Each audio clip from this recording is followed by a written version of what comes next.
Why India way not Indian way, it sounds nicer. नहीं, it sound nicer, पर इसका एक किस्म से अलग अलग, क्योंकि जैसे मैंने कहा India way, Indian way sounds more like a mark, उस दिशा में दे इंडियन वे।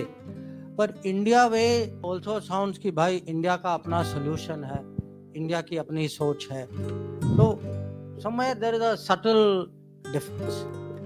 जो आपने जो पूछा, कहा कि जो जो श्री कृष्ण की बात की, महाभारत की बात की, देखिए मेरा जो उस पे जो लेख है, मैंने लेख इसीलिए लिखा क्योंकि मैं 40 साल से, अगर मैं अपने यहाँ भी अपने कोलीग्स, अपने जो साथियों से बात करूं, अगर मैं उनसे पूछूंगा कि अच्छा आप मुझे बताइए दुनिया का सबसे बड़ा डिप्लोमेट कौन था, मैं आपको लिख के दे सकता हूं कि वो आपको ऐसा कोई जवाब देंगे कि वो वेस्टर्न ही होगा, कहेंगे मेटरनिक सबसे बड़ा दुनिया। अगर मैं उनको कहूं कि आप मुझे बताइए कोई डिप्लोमेसी पे सबसे अच्छी किताब क्या है, तो कहेंगे वो मैकियावेली है, वो हैरल्ड निकलसन है, वो अर्नेस्ट साटो है। तो मेरा लिखने का कारण ये था, मैं अपने ही लोगों को समझाना चाहता हूँ कि भाई घर में देखो, अगर आप मेरे से पूछेंगे कि इतनी पढ़ाई के बाद आपको क्या लगता है कि दुनिया के सबसे बड़े डिप्लोमेट कौन थे, मैं कहूँगा सबसे बड़े डिप्लोमेट एक श्री कृष्ण थे, एक हनुमान जी थे। नहीं, और ये बहुत सीरियस उत्तर दे रहा हूँ मैं आपको, कि अगर आप उनको कूटनीति के परिप्रेक्ष्य से देखें कि किस सिचुएशन में थे, उनको मिशन क्या दिया गया था, किस तरीके से उन्होंने हैंडल किया था। और हनुमान जी ने तो माने उसके साथ इतना इंटेलिजेंस भी, और मिशन के आगे भी बढ़ गए थे, उन्होंने सीता को वो कांटेक्ट भी किया था, पूरी लंका की खबर ली, लंका को जला भी दिया उसके बाद। माने कैसे डिप्लोमेट निकले, माने ऑल पर्पस मल्टीपर्पस डिप्लोमेट। तो अगर आज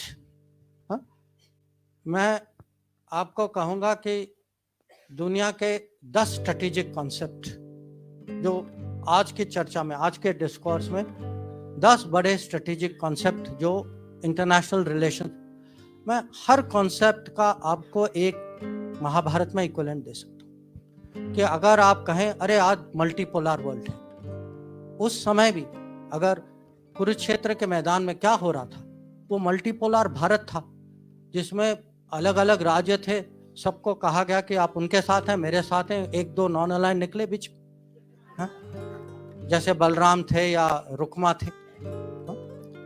या अब हम कहते हैं कि ये ग्लोबलाइज दुनिया है, इंटरडिपेंडेंस है, हम सब पे ये बाधाएं हैं, कंस्ट्रेंट।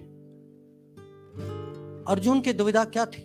कंस्ट्रेंट ही थी कि वो इंटरडिपेंडेंट थे, इमोशनली इंटरडिपेंडेंट थे, कि मैं अपने रिश्तेदारों के खिलाफ मैं कैसे लड़ाई करूं। पर वो भी वो फिजिकल मटेरियल इंटरडिपेंडेंस नहीं था, पर इमोशनल इंटरडिपेंडेंस था। या हम कभी कभी हम कहते हैं अरे पाकिस्तान ने ये किया वो किया, चलो हम स्ट्रेटेजिक पेशेंस दिखाते हैं। स्ट्रेटेजिक पेशेंस का सबसे अच्छा उदाहरण जो है वो कृष्ण भगवान जिस तरीके से उन्होंने शिशुपाल को हैंडल किया, कि 100 बार उन्होंने क्षमा किया, 100 बार, उसके बाद आपको पता उन्होंने क्या किया। या आजकल ये टर्म आया है रूल्स बेस्ड ऑर्डर, कि एक मर्यादा होती है देशों के बीच में, जो राजनीति में, कि आपस में कुछ ऐसे कानून होते हैं, कुछ रूल्स होते हैं।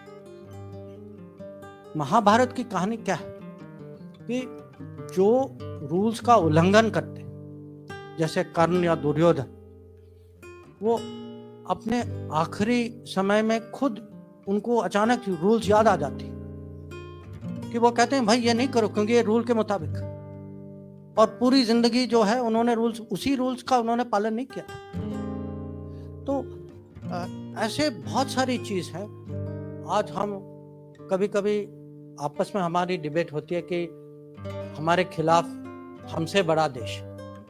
अब ये याद रखिएगा कि पांडव जो है, पांडव कौरव की प्रोपोर्शन जो थी वो 7-11 थी, कि वो छोटी फौज थी, उनके पास छोटी फौज थी पर बड़ी सोच थी, अनुशासन ज्यादा था, क्रिएटिविटी ज्यादा था, इंटेलिजेंस ज्यादा था, और श्री कृष्ण उनके साथ थे।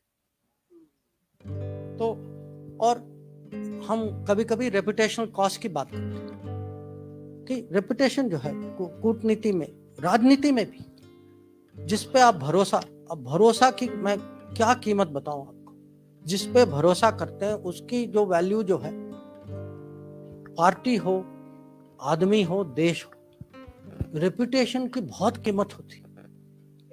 और पांडवों की रेपुटेशन जो है वो कौरव से इतनी अच्छी थी, रेपुटेशन का बहुत फर्क पड़ा। और कभी कभी ये भी है कि जो बड़े गोल, जो लार्जर गुड के लिए कभी लोगों को माने टैक्टिकल एडजस्टमेंट करना पड़ता है। और ये भी इसके बहुत उदाहरण, जो युधिष्ठिर ने अश्वत्थामा के बारे में कहा, या जब अर्जुन ने शिखंडी को आगे किया। अब टेक्निकली आप कहेंगे कि ये गलत चीज किया, पर उन्होंने किया एक कारण के लिए किया, उनका एक लक्ष्य था। आप कहेंगे कि अब अगर आप लार्जर गुड के परिप्रेक्ष्य से देखें तो उन्होंने जो किया वो ठीक किया, आप टेक्निकली देखें तो अलग बात थी। तो ऐसी बहुत सारी चीज हैं, जैसे अब स्ट्रेटेजिक डिसेप्शन, जो जब कृष्ण भगवान ने सूर्यास्त का एक किस्म से इल्यूजन क्रिएट किया तो जयद्रथ को लगा कि वो बच गए। तो मैं आपको ये उदाहरण इसीलिए दे रहा हूं कि कोई भी सिचुएशन हो, कोई भी एनालिसिस हो, हम जो हैं इतनी माने आसानी से ये शब्द लेते हैं, Trojan horse, Achilles heel, Gordian knot. अब ये कहां से आते हैं ये शब्द? किसी और के कथा से आते हैं। अब मुझे उससे कोई दुश्मनी नहीं है, मैं भी वही कथा पढ़ता हूं, मुझे भी उसमें रुचि है, पर मैं हमारे देशवासियों को समझाना चाहता हूं कि भाई आप अपने बारे में भी पढ़िए, इसका भी महत्व समझिए। हम आपस की बातें में कम से कम इसका तो प्रयोग करें कि अगर हमें स्ट्रेटेजिक कल्चर, सचमुच अगर इंडियन स्ट्रेटेजिक कल्चर बनाना है, इंडियन स्ट्रेटेजिक कल्चर दूसरों के अनुभवों और दूसरे के कथाओं से नहीं बनेगी। इंडियन स्ट्रेटेजिक कल्चर इंडिया के एपिक से बनेगी।